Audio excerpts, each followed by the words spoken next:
If you're suffering from stress, anxiety, lack of sleep, inflammation, pain management, kind of like I am pretty much all the time, I highly encourage you to check out cocanacare.com. And that's CO for Colorado. It's a Colorado-based company. Canna, C-A-N-N-A, care.com. They make incredible CBD oil that's derived from all natural, high-quality industrial hemp. It's legal in all 50 states and is USDA certified 100% organic. And there's absolutely no THC content in the oil. It's non-GMO and contains no heavy metals or pesticides. They've been gracious enough to help support us during this time. So if you're wanting to try CBD oil for any of those reasons I mentioned and a lot more on their website, highly encourage you just to give it a shot. Check it out. Go to cocanacare.com. And again, that's CO for Colorado, CANNA care.com. And so when I got this bus, the person I bought it from told me that it can only drive for 2 hours and then you have to sit and let it rest for half an hour, which probably should have been a good alarm bell for me. But for some reason, I was just, overwhelmed by this beautiful Volkswagen with all these windows around it. This is the Adventure Sports Podcast, where we hear stories of adventure from every corner of the planet. We interview all sorts of folks who are using their sport to explore the world around them and give you the inspiration you need to get out there and have some fun.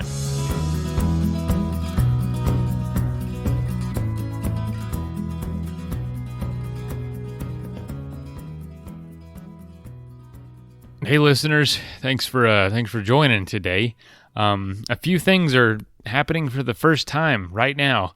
One, I have the hiccups for the first time ever while doing an intro over 2 years of doing this, and I've never had hiccups, and I cannot get rid of them. So you're gonna have to deal with it for this intro. And secondly, I had a brand new episode, an awesome episode that I recorded last week. And that's all I've been talking about was this episode. It was so fun to talk to this guy. And another first, I go to check the audio tonight, the night before to release the episode, and which I try not to do. I try not to cut it that close just in case there's any hiccups. No pun intended there. Check the audio, like I said, and my side didn't record. And so it technically it did, but it's so faint. The audio is so faint and muffled, you can hardly understand it. And so I'm going to try to clean it up this week to prevent from redoing the episode. But until then, I don't have another episode ready to go just because I cut it real close with moving and just wasn't able to record for like 3 weeks with all the equipment gone and just getting settled down here. Finally, we're also tearing apart our house, so it's great timing for all this. And I know there's a million things in the world going on. So just to add on top of that, we've got all this other stuff we're trying to do that's just feels like the worst timing ever. So that being said, I'm sorry if this is really bothering you, this intro. I cannot stop hiccuping. Holy crap. What an adventure. This is adventure right here, baby. This is what it's all about. But so instead of trying to get through that episode tonight at 10 o'clock at night, I'm decided to just have a revisited episode, one I've never heard and one that sounds incredible, which is traveling from Chile to Alaska on a VW bus, something that I've always dreamt of doing. Anyway, sounds like an awesome story. Ben Jamin, I remember hearing this from the previous hosts, Kurt and Travis. They loved this episode. They loved Ben Jamin. Yes, that's his real name.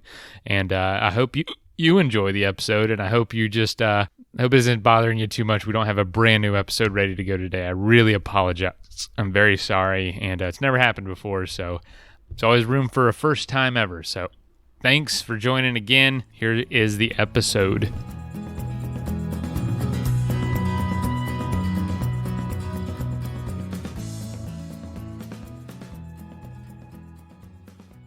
We have with us today Ben Jamin. What a cool name. Ben took a Volkswagen bus from the southern part of South America all the way up to Alaska. And we are here today to talk about overlanding and what it took to do such an epic journey. It was a lifestyle, not just a trip. And I am really excited to hear a lot about that. I'm going to say right out of the chute here, you can get more information about what Ben has been up to from kombilife.com. That's KOMBILIFE.com. He also has a most excellent YouTube channel, which is by the same name, Kombi Life. And so, Ben, welcome to the program. Wow, thanks. That was a great introduction, Kurt. Great to be here. Kind of a skeleton when you've done so much. I don't hardly know where to start, but tell you what, let's do this. If you can just, in a couple of sentences, paraphrase what it is that you did, then we'll dive into more details. Well, I did drive an old Volkswagen bus from Chile to Alaska. It did take me about 6 years, and that was mainly because there was a lot of problems along the way, and also because I was documenting the whole thing to share with people via YouTube. But I guess one of the most interesting things about our trip was that my project was to share my bus with the random people that I met on the streets of South, Central, and North America. So I literally was meeting people, and that very night I was sleeping right next to them in the back of my Volkswagen. Well, that takes a level of trust with humanity, doesn't it? It does a little bit. And you know what, though? I've got to say, after all of the time and over 100 people in the back of the bus, we really didn't have any major issues. A few clashes of personality, and perhaps some people didn't stay as long as they might have intended to. But for the most part, it just goes to show how good-natured travelers are. Yeah.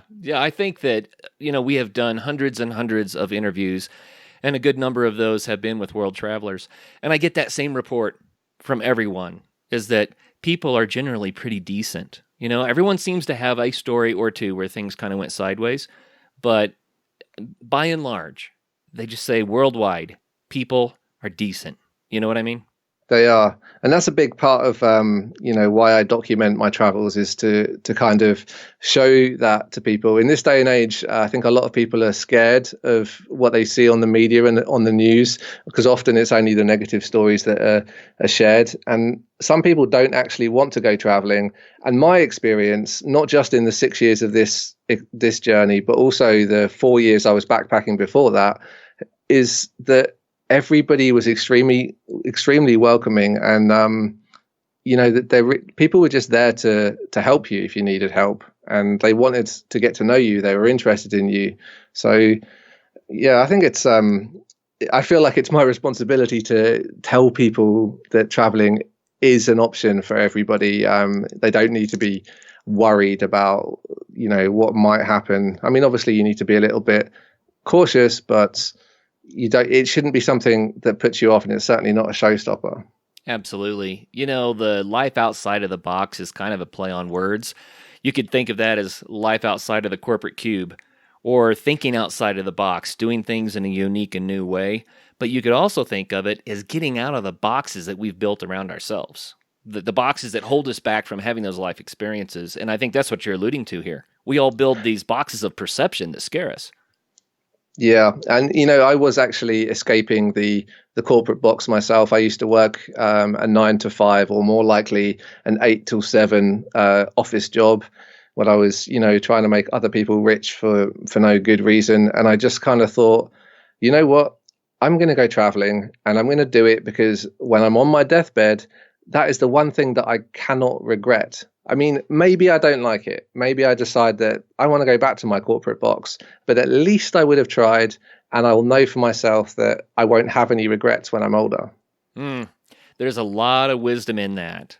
And I know that there's some people out there that say, well, there's also a lot of wisdom in having a nice big 401k when you retire, right? But yeah, that is an argument. People say that often, actually. And you do have to think about that, but I don't know. There's a lot to be said for enjoying part of your life and having, an extended period where you go backpacking and just experience true freedom that you will never experience in your life. And whilst you're physically able to hike up those mountains and slide down those zip lines. Absolutely. And I think that's one of the balancing arguments to that big fat 401k. You might get that anyway. You never know how life's going to turn out. But one thing for certain is that when you have your health and your youth and your enthusiasm, that's the best time to experience these things. Later on in life, you may or may not have that. And so there's an argument for living large when you can. Yeah, absolutely. I think that's pretty much my motto. And, there are so many opportunities in terms of making a business for yourself. Just looking at other things that are successful in different parts of the world and bringing one of those ideas back to your home country that hasn't been done there before. There's a guy, for example, in Chile who basically used to sell hot nuts at the metro station of the underground, and he went to New York City and started doing the same thing and found out that it was also popular there, but nobody was doing it because they were just selling hot dogs. So he started employing people to sell hot nuts at other places, and now there are hot nuts all around the cities, and he's a millionaire. Wow. There's a lot to be said for that. When we travel, we can learn so much in ways of new ideas and new opportunities. And if we don't travel, then those opportunities are lost. So I have no doubt that in your travels, you probably have hundreds of things that could develop into a business of some sort if you took the time to wrestle with them and bring them to fruition. Yeah, there's certainly a few better options than trying to pursue a career making YouTube videos. But being creative in that way is a passion of mine. I enjoy the challenge of film, and it's something I actually learned on the journey. I wasn't, I said I was from an IT background, but when I started documenting my travels, I just had a point and shoot camera, which was kind of a bit crappy, and I was borrowing the equipment from the people that I was picking up, the hitchhikers. So I'd borrow their camera and just keep copying things across on SD cards. I'd borrow their laptop and download some editing software, install it for an evening, do a little bit more editing. And I did that for the first year of my channel. Wow. So you had a YouTube channel and it's successful at that without even having the equipment. That's remarkable. Yeah, it took a while. I mean, these days it's a different kind of level of production. I'm trying to always improve our travel series and try to make our travel stories as entertaining and as engaging as possible. So we do have a bit better equipment now, thankfully. A drone and things like that. Well, tell you what, let's do. Let's step back a little bit and talk a little bit about the kind of the framework for this amazing life adventure. And then we'll dive into more details of the how-to and how you made it work. But the first thing is, you already mentioned you had the corporate IT job. You decided you wanted to travel, and you did some traveling before this trip. What gave you the idea of doing this trip? What was the inspiration for it? Are you talking about from giving up my job, or specifically why I started doing this overlanding in the Pan American? Well, I specifically meant the overlanding, but I think I like the first question even better. So let's do both. Let's start with what got you out of the job. I think it was going back to what I said before about, that almost like a FOMO, like a fear of missing out, and YOLO, doing a lot of hashtags here, but you only live once. I kind of felt that it was worthwhile sacrificing a little bit of my time and actually my career to see whether it was something I wanted to do. I really do feel that travel is something you can't regret. So being that you can't regret it, and it's one of the few things in life that comes with that guarantee, you might as well give it a go. And I didn't intend for it to turn into a career. I didn't even intend to go to South America to start overlanding. I actually got cornered on my way to New Zealand to go snowboarding for 6 months, and they, as they do frequently now, they put you on the spot and say, do you have an outbound ticket or a return ticket? This wasn't a thing going back like 10 years, but now with the visa restrictions that are worldwide, people want to make sure that you're leaving the country when you arrive. And as I didn't have an outbound ticket from New Zealand, I had to quickly, within I think about an hour, go and find an internet connection and a public computer in the airport and book a ticket to anywhere that didn't have a visa requirement. And that just happened to be South America. So isn't it fun when you take your first steps out the door and you have some sort of a plan, but isn't it funny how things get changed up on us? And we don't really know until we start walking. That's pretty much the whole nature of travel is, being able to adapt. It's one of the skills you learn. And it's quite scary for a lot of people that are used to kind of knowing the A to B of their vacation. But I think for any perpetual traveler or long-term backpacker, anybody that's backpacked for even a couple of months will understand that a big part of the joy is not knowing where you're going to sleep tonight or what you'll be doing next week, and just kind of seeing who you meet and where the road takes you. Yeah, definitely. Well, Ben, when you first decided that you were going to transition into a traveling lifestyle, what were the things that were kind of holding you back? Obstacles or fears, or what was in the way that you had to overcome? There was definitely some fear. I'll be honest with you. A lot of people that follow our YouTube channel, they think that, I must be like absolutely fearless some of the places I go, and I would never do that. And I can't believe he did this. I've been scared every single time that I've changed a continent or started a new trip. I'm nervous about like my future travels. And I think that's just human nature. It's overcoming those fears and putting yourself at the edge of your comfort zone where you really experience the true growth. And so that's why I keep kind of putting myself in those situations. Yeah, I believe in that very much so. It's part of what the Adventure Sports podcast has always been about. By challenging ourselves, we grow, and we enlarge our lives, and we make memories. Our life experience becomes just so much more valuable. And I fully get what you're talking about. I was just planning my 14ers that I plan to climb this summer, and just in planning the mountains that I want to get up, my heart started racing a little bit, not knowing what the experiences are going to be. But isn't that part of the attractiveness of it as well? Absolutely, it is. It's a big part of it, and I guess that's what keeps the adrenaline pumping and the enthusiasm there for me, at least. After, I guess, this will be my 10th year anniversary this year of traveling. Wow! I retired from the corporate world 10 years ago. So, if you don't mind, how old were you when you retired from the corporate world? When I was hired straight out of university.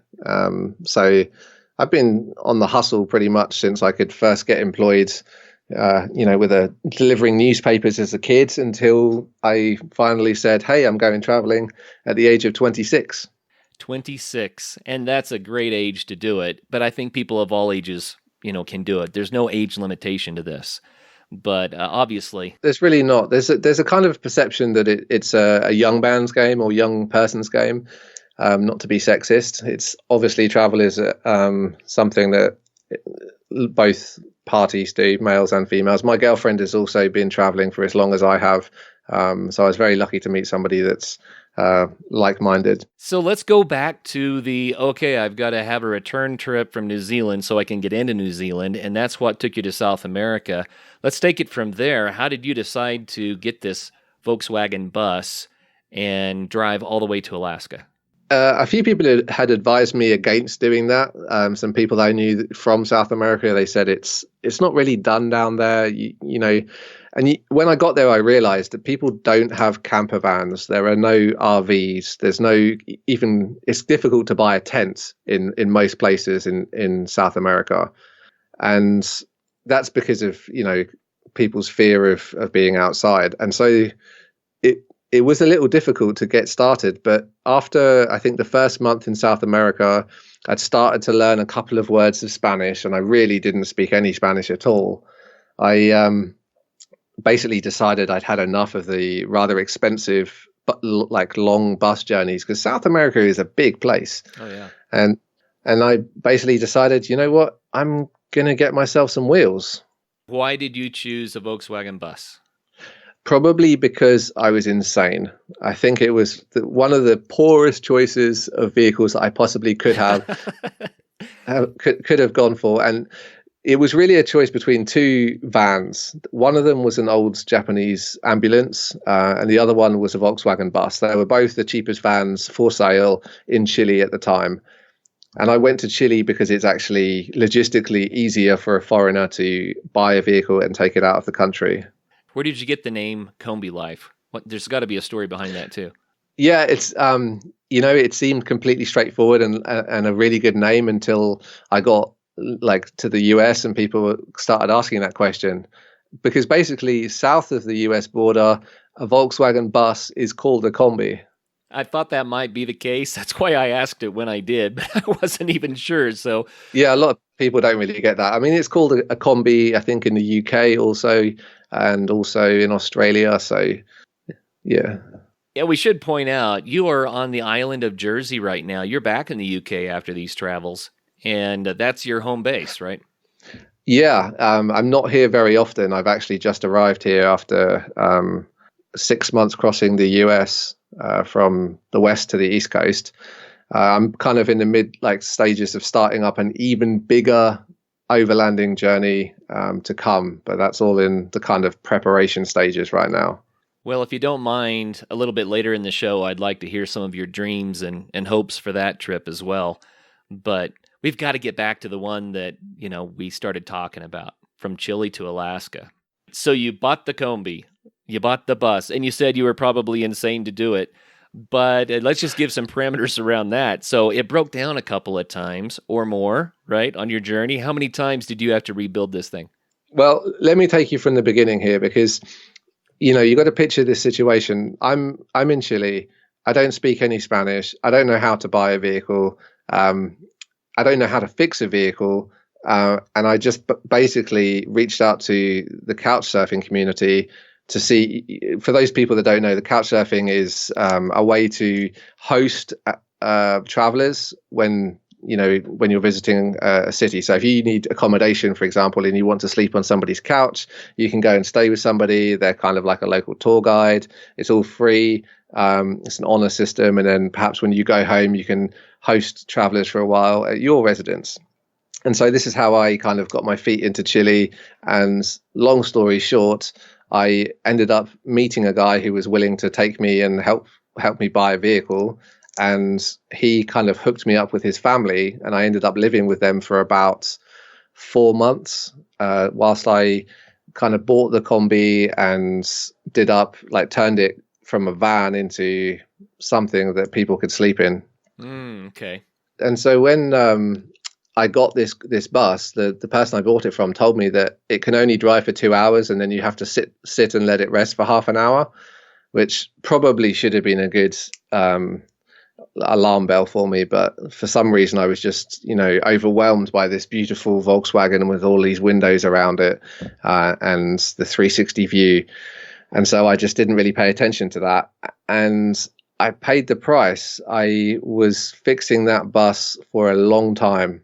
I think overlanding a classic vehicle from one end of the planet to the other is I know it's an extremely difficult challenge.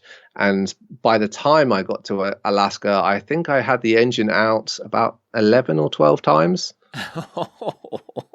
So about a dozen times you had to drop the engine in this thing. Yeah, I mean, that's not even the half of it. We can get into some more of it, but it's, I put in my time. Of the 6 years driving from Chile to Alaska, approximately 12 months was spent living in various Latin mechanics, learning how to build an engine from pretty much scratch. Wow. Did you ever think I should just drop this thing and get something else? Or maybe this trip was misguided enough that I should pivot a little bit and try something new? Yes, I did, but I honestly felt that I needed to learn some patience, and I felt the challenges were a good opportunity to acquire new skills. So gradually through the process, I started to learn to speak Spanish. I started to realize that the main reason that I travel is to cut like this slowly, purposefully overland rather than just flying in, is so that I can engage with cultures that are different to mine and kind of try to understand them a little bit more. And that's exactly what I was getting. It wasn't how I'd planned to do it. I'd planned to do it with a coconut in my hand, sitting on a beach somewhere.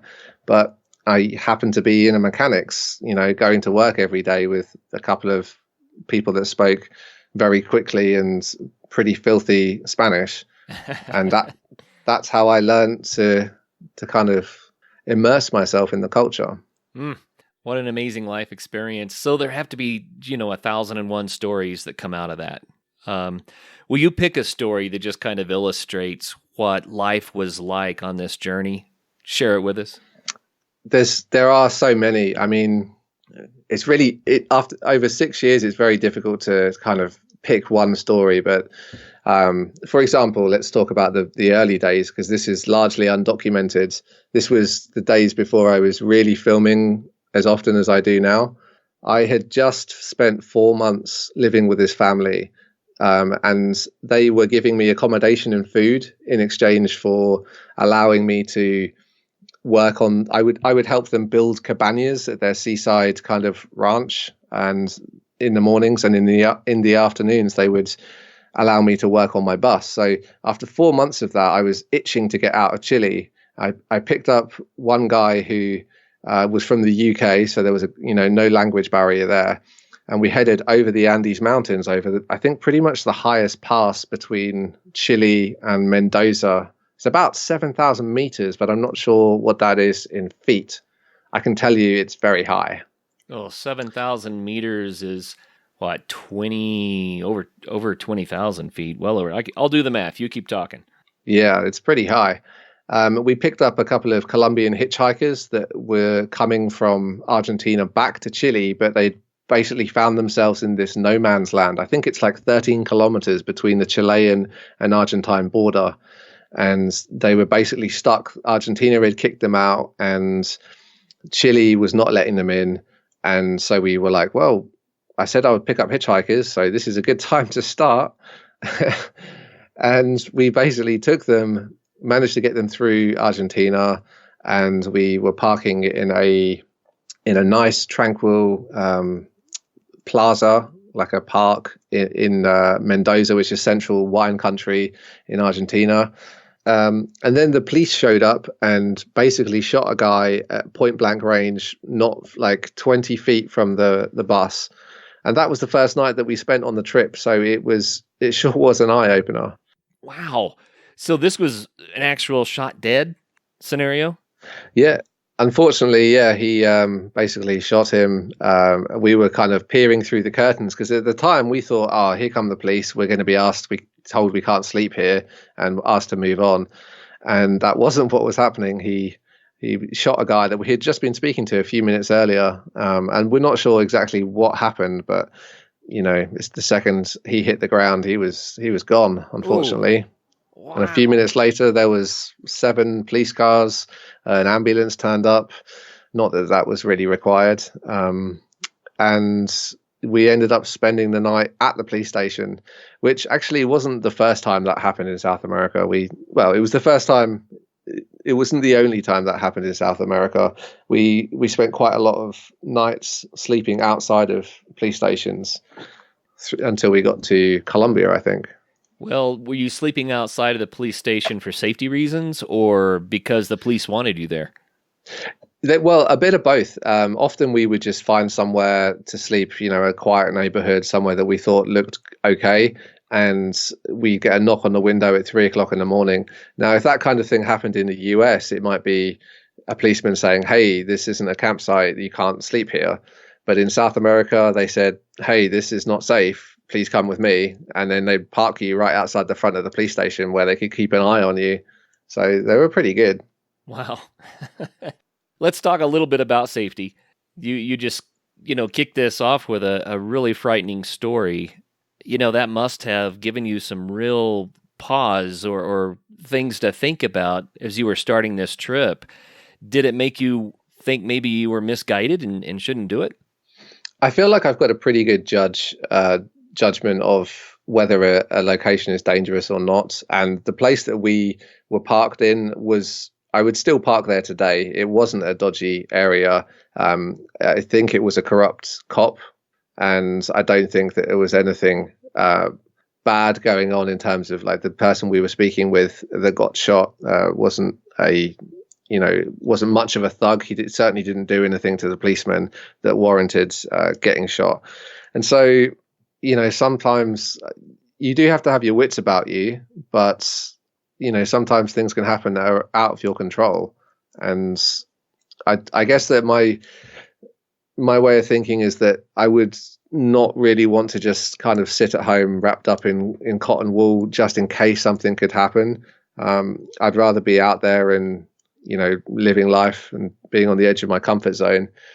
Just, doing so with caution, not living recklessly in South America. I'm sure some people listening to that story will probably think, oh, it's, that's confounded all my fears. And there's no way I would do that. But that was the only time that happened. And I spent 6 years on the Pan American Highway. Yeah. And in 6 years of life, no matter where you are on the planet, you could see something similar, right? Yeah, I don't want to pick on any particular American cities, but I have to be honest with you. At times, we felt a little more unsafe in the US than we did south of the border, which would probably surprise people.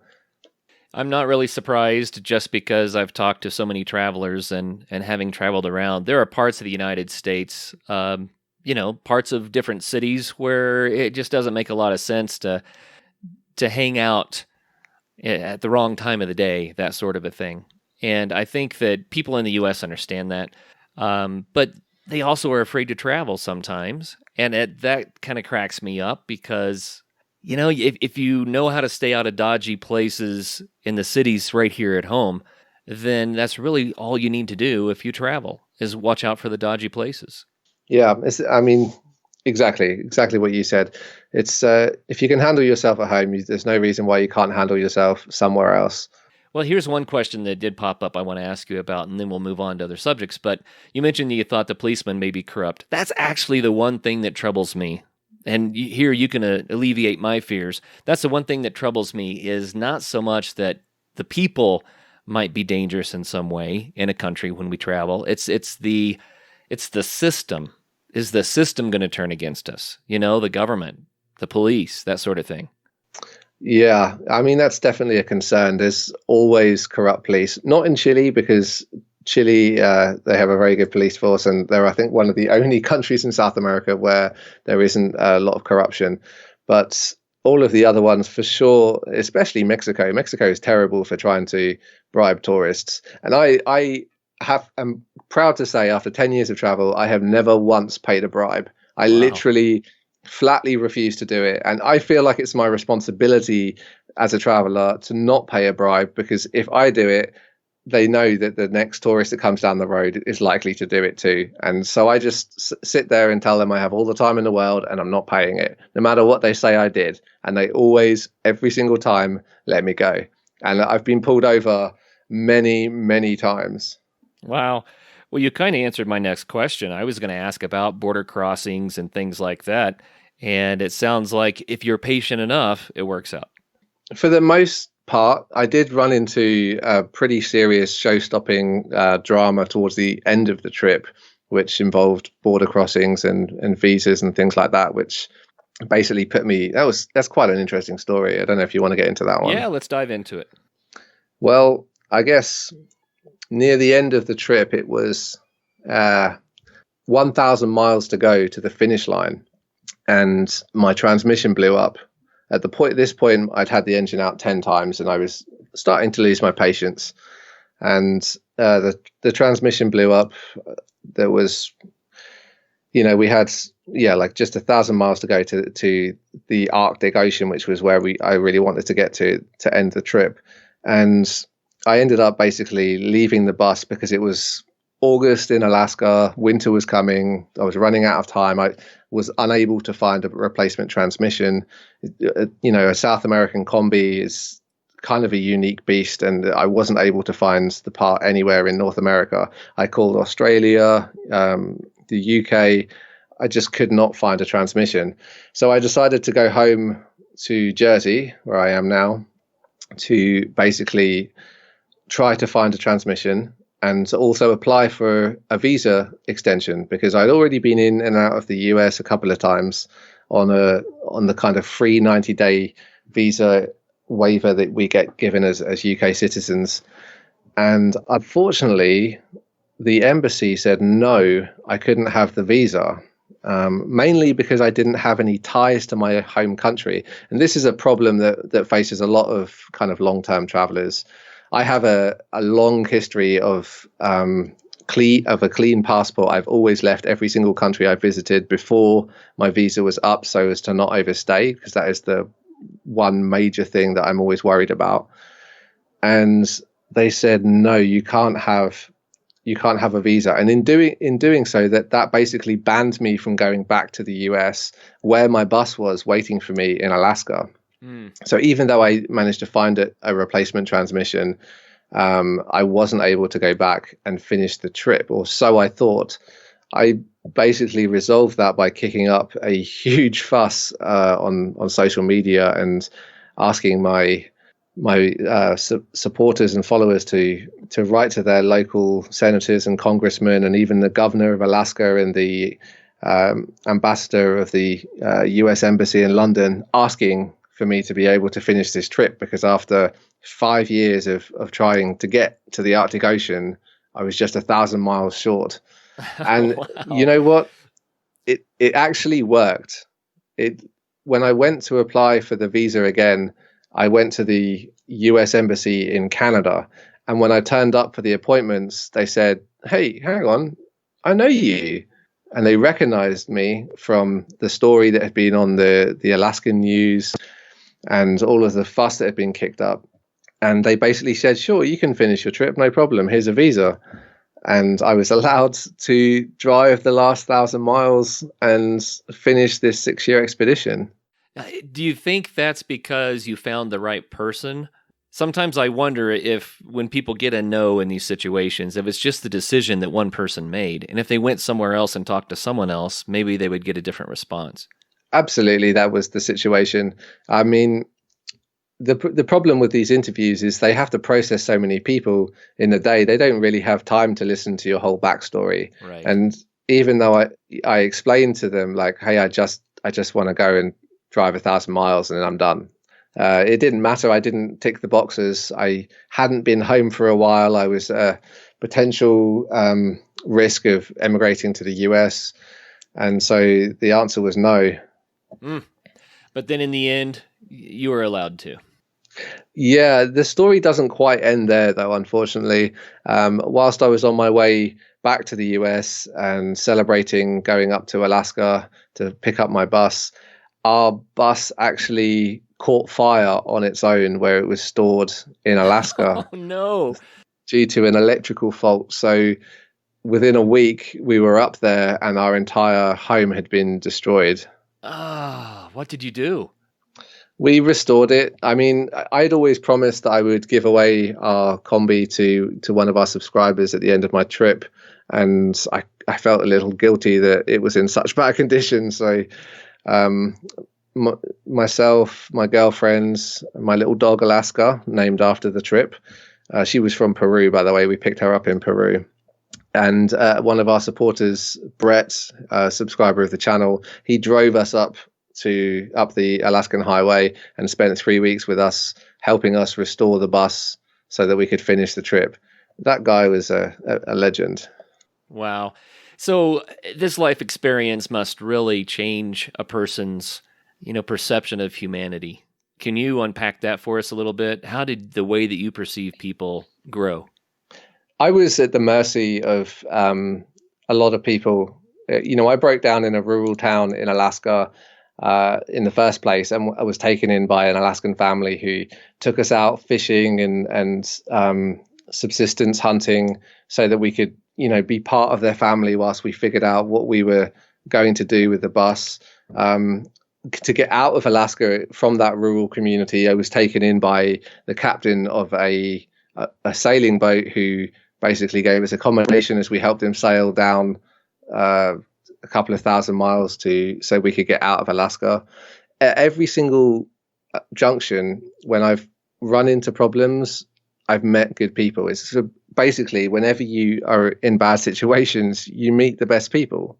Now, here's a question. You say you meet the best people, and I believe you. But is that like the first person you come across, or does it take patience? Do you have to wait a while and interact with a lot of people before the right people show up? Yeah, you think that would be the case, right? But really, I think people, in almost every single situation, it was almost the first person that we spoke to that we needed help, that offered help to us. We would say, like, "Hey, we're in trouble here. We need to find a mechanic or something like that." And they'd be like, "Well, you want to try and do that at my house? I can help you with that. Just come back to my place." Wow. And, we'd end up tearing the engine apart and we'd end up living there for 2 weeks and become the best of friends. And yeah, we were very lucky with the people we met. And it happened far too frequently for it to be a coincidence. It's just human nature. I think it is. Well, let's go back to the one people might say kind of quirky idea about this trip, and that was that you were going to pick people up and let them stay with you in the van. And were you targeting travelers or locals, or were you targeting anybody? How did that work out? We did. I did pick up anybody. I was not very fussy on who they were, but for the most part, it was other travelers. Locals tend to just want to stay around wherever it is that we pick them up. So the locals that joined us were often hitchhikers that were getting from A to B.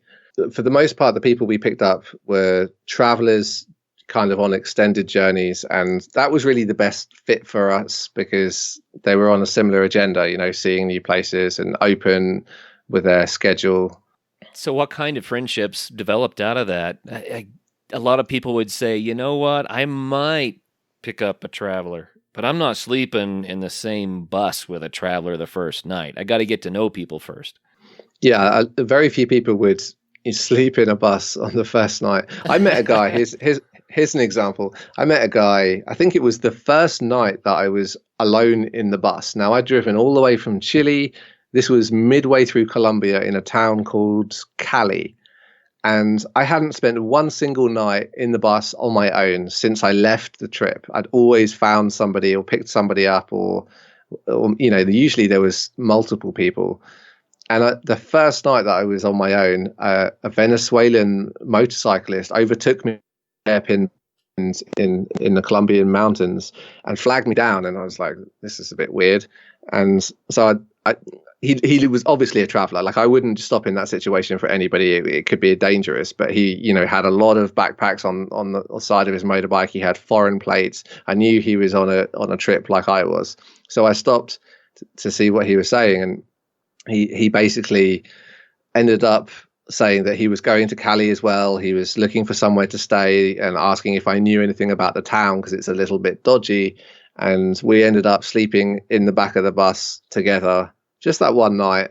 But, it just goes to show that was my approach with how I would kind of meet people and select people. I was really open and I offered my home kind of without any restraints or restrictions on my part. And I was always met with kind of a loving heart as well. People treated me as I treated them, which was quite nice. What an amazing way to do this. And that means you're going to meet a lot of people and get to know them pretty intimately right off the bat. I mean, wow. So what was the longest that people stayed with you?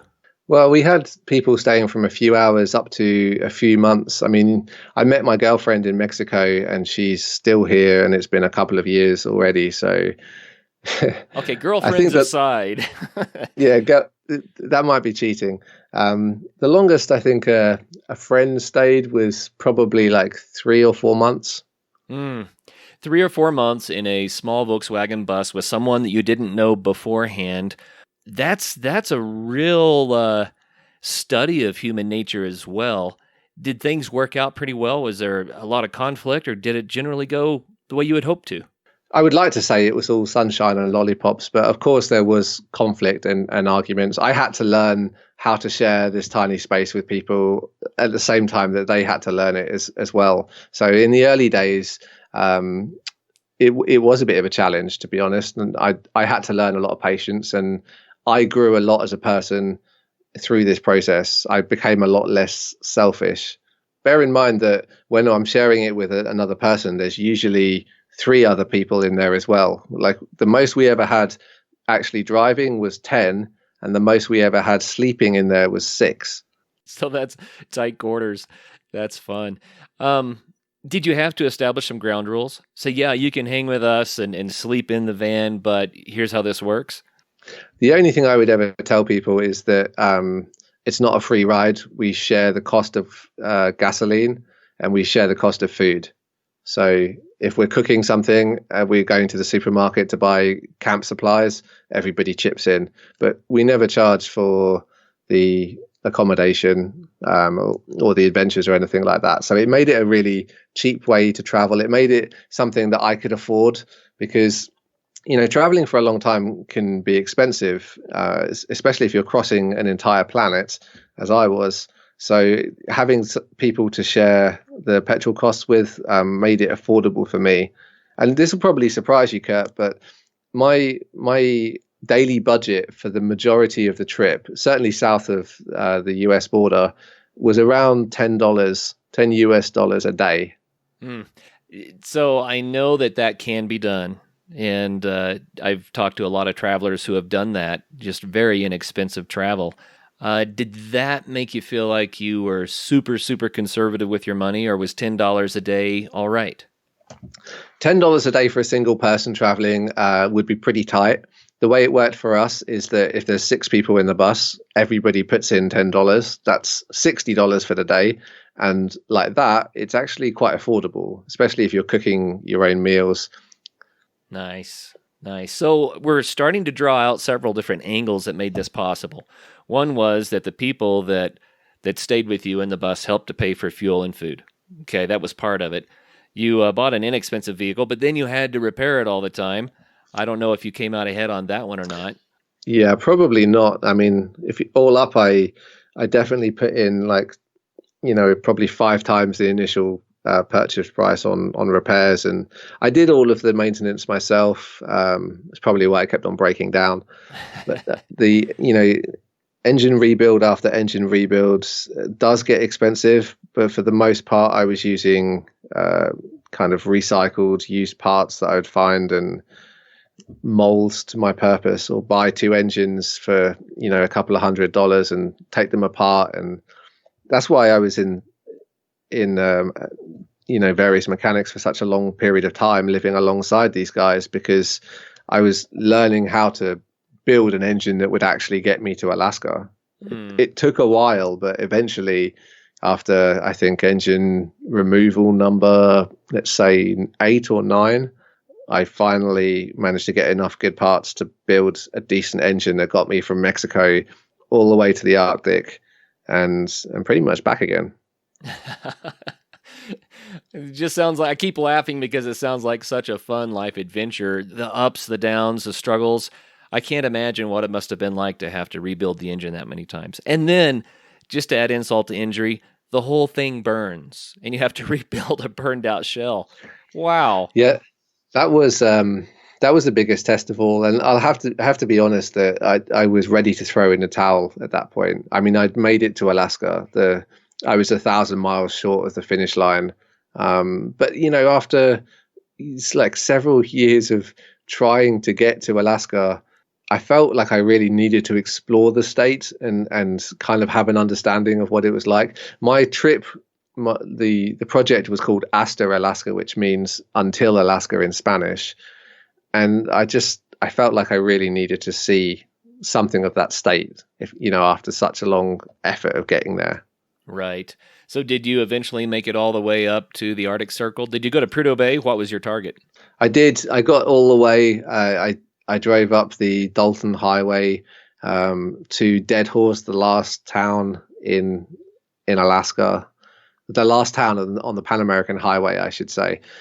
And then I wanted to go to Prudhoe Bay, but unfortunately, since 9/11, they have closed the last 10 miles of the road. And so now you have to pay $70 to go on a bus for the last 10 miles. Now, I don't think, for me, I was thinking, I've driven here, that's okay. But can you imagine for the people that cycle the Pan American Highway? Right. They get all the way there and they get told, now you have to get on a bus for the last 10 miles. Oh. How disappointing. So I didn't do that. I actually flew to an island in the Arctic Ocean called Kaktovik, or Barter Island it's called, and the town was Kaktovik. It's a tiny little Inupiat Eskimo community who live up there. I think there's about 250 people, and that for me was a much more authentic experience of Arctic life rather than being on a tour. And that pretty much sets the philosophy of the trip. I try not to do tours. I try to do my own, kind of seek out my own adventures. Nice. Well, what about income to support the trip? You still had to have money coming in from somewhere. So this came from your social media. Is that right? Yeah, for the most part, like the first years of travel was all from savings from work. I worked every single extra shift that I possibly could to save up every penny that I could to invest in myself and have, a huge adventure. But obviously that money started to run out at some point. You can't travel for a decade and off of savings. It's cheap, but it's not that cheap. So luckily these days, I've managed to turn my passion for travel and exploring into a career, and now I can make a small amount of money from social media, from the videos we create. I think when I first monetized our YouTube channel after about 3 years of doing it, I finally realized you could click on the button and start making money. That was a bit of a shock. So through advertising, I assume. Yes, yeah, through the AdSense, and the larger your audience grows, the more opportunities there are to generate revenue and working with brands and having people get behind you. So for the next project, I'm quite lucky to be working with a few people that are going to enable us to tackle an even bigger project. So you don't have to give us details, but people are going to want to know the scale of this. Is it just enough money to kind of help out, or were you able to build a career that says, you know what, I could do this for a long time based on this? You know what, Kurt?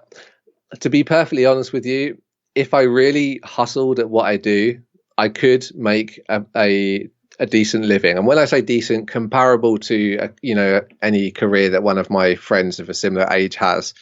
But the way that I run my YouTube channel, I don't like uploading content all the time just for the sake of getting something in front of people, just for the sake of getting clicks and generating money. I actually have only uploaded 2 videos this year. I've been filming every single day. I'm filming for my next series right now, but I'm not uploading anything because I just really value the time of my audience, and I don't want to put crap in front of their eyes. And so I would rather piece together a story that takes several months to film and then upload 2 or 3 videos that's like edited concisely and is engaging and interesting to watch, and something that the people will actually remember, rather than just put it out just so I can get paid.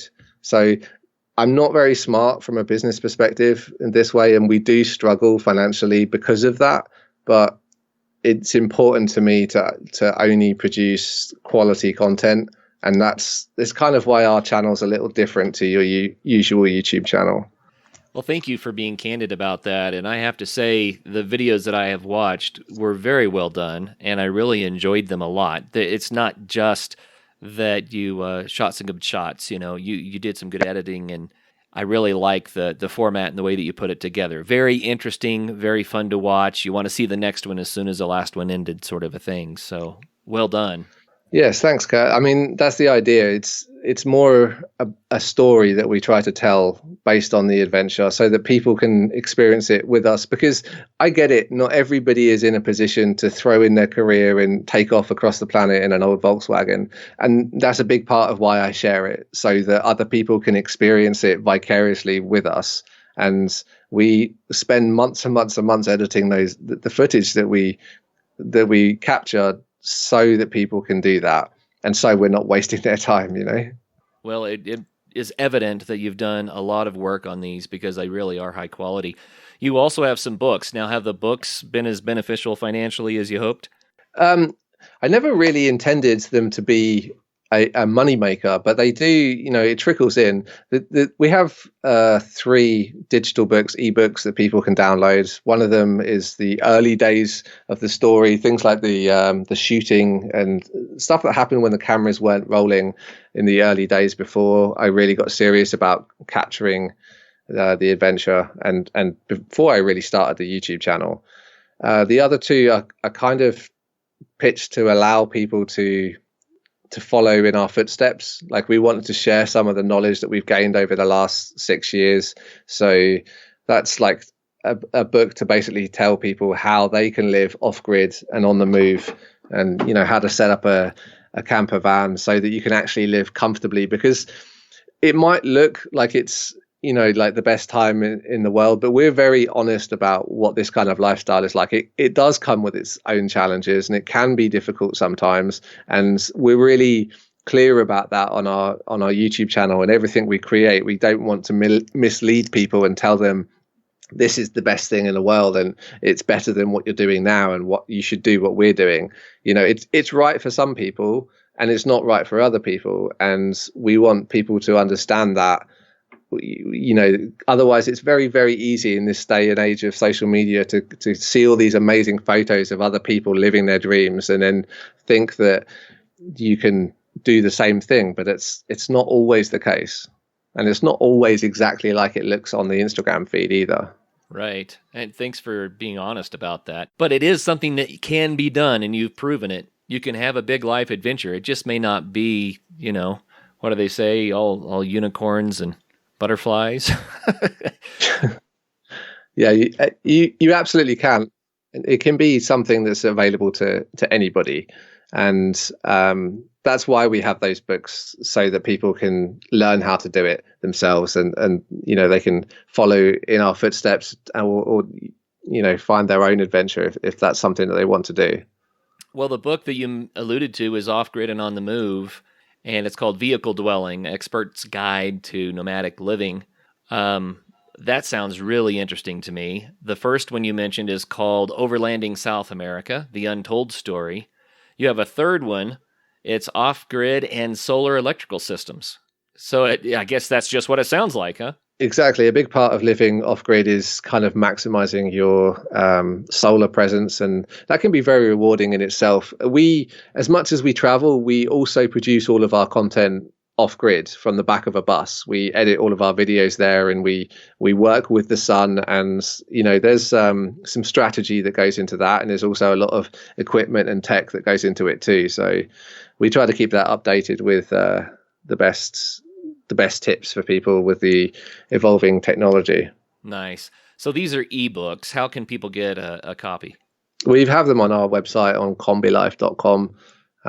They're usually linked. We have a whole series of content which is free for people too. I understand that a lot of people that are interested in this kind of lifestyle don't necessarily have a lot of money, because it can be quite cost effective. You can actually travel and live in a vehicle for 6 months or 12 months or even a few years, and you can end up spending less money than you would if you're just living in a house and paying rent and everything like that. So there's enormous advantages to living this lifestyle of being off-grid and on the move, and we want to enable people to do it more than anything. So there's a whole bunch of free content on our website too, based around that product that we sell. And that's kombilife.com. That's KOMBI life.com. Man, I wish that we had time to continue hearing stories and to dive a little bit deeper, but we've filled up our time slot. One more story. There has to be a life experience in there somewhere that you'll always remember. Could you share something like that with us? My favorite experiences are the ones when I connect closely with the locals, when I really experience life in a different way. And I think one of the experiences that stands out for me greatly is in stumbling upon a little fishing village, or a family of fishermen in Baja California. And they took us in. I think we were there for 8 days. At that time, I was traveling with one girl from Washington who had just flown in to join me for the Mexican adventure and drive off into the desert, not knowing me. She was obviously insane, but we had a great time. And, we were taken in by this family, and we got to learn how they fish and how they process octopus. I think they made us paint a sign for them with the ink from the octopus at one point. It was just a completely off the wall experience. It was something that we just stumbled upon. We had just been driving out on a road, literally following the sunset, because we wanted to keep watching the sunset, and we just kept driving towards the sun, and we found this family, and they took us in, and we got to see how they live. And when you see a family living so simply and so happy, that's really that was a big message to me. It reinforced my belief of you don't need material things to be happy. And it's really experiences over possessions, which is the truly valuable thing. And I think that's something that stuck with me from that experience. I love that. I love that. Well, Ben, thank you so much for coming on the show today and sharing from your experiences, with us, with our audience. I'm inspired. I think it sounds like an amazing life experience, and I appreciate your time that you took out of your busy schedule to be a part of what we're doing here. So thanks, man. No problem. Thank you very much for having us, Kurt. Hopefully we can speak to you further down the road when we're somewhere in Asia or something on our next big overlanding adventure. Well, we do have to hear what's, on the books for the future. So what's your next target? Well, I'll keep it very brief, but we are basically planning to drive across the entire world now. Since we've driven from the south to the north, we are now driving from the west to the east, with the end destination being Australia. So that will be overland through Europe, possibly some of Africa, and through Asia. And it's going to be one heck of an adventure. We have a vehicle which we found in the Arizona desert. It's 45 years old. And we are midway through prepping that for the next big adventure. And that series will start coming out the end of this year. So if any of you guys want to follow us for that adventure, now is a really good time to come and join us for it. Nice. Nice. So that will all be on Kombi Life as well? Yeah, it'll be there on the YouTube channel and the website. That's all in the pipeline. So I'm very, very excited because this is a huge challenge for us. Wow. Well, good for you, Ben. Awesome. We will follow you, and we'd love to have you back on the show periodically so that you can share more recent stories and experiences with us. So we'd love to live a little vicariously through your travels if you'll allow us. Looking forward to it. Fantastic. And for all the listeners out there, thanks again for listening in. And until the next show, I'm not going to just say get out there and have some fun, which we always say. I'm going to say start thinking about how you can build a life outside of the box while you're getting out there and having some fun. First of all, thank you so much for listening. It means the world to us that you choose to listen to this show. If you'd like to help us further, you can leave a review on iTunes, share us with your friends, your family. It goes a long way to grow in the show. You can also support us financially through patreon.com/adventuresportspodcast. Link is in the show notes. And also, if you have an idea of who could be a good guest for the show, we're always looking for people to tell their story about the outdoors or adventure. So if you know someone, please reach out. Email us at info@adventuresportspodcast.com. And until then, get out there and have some fun.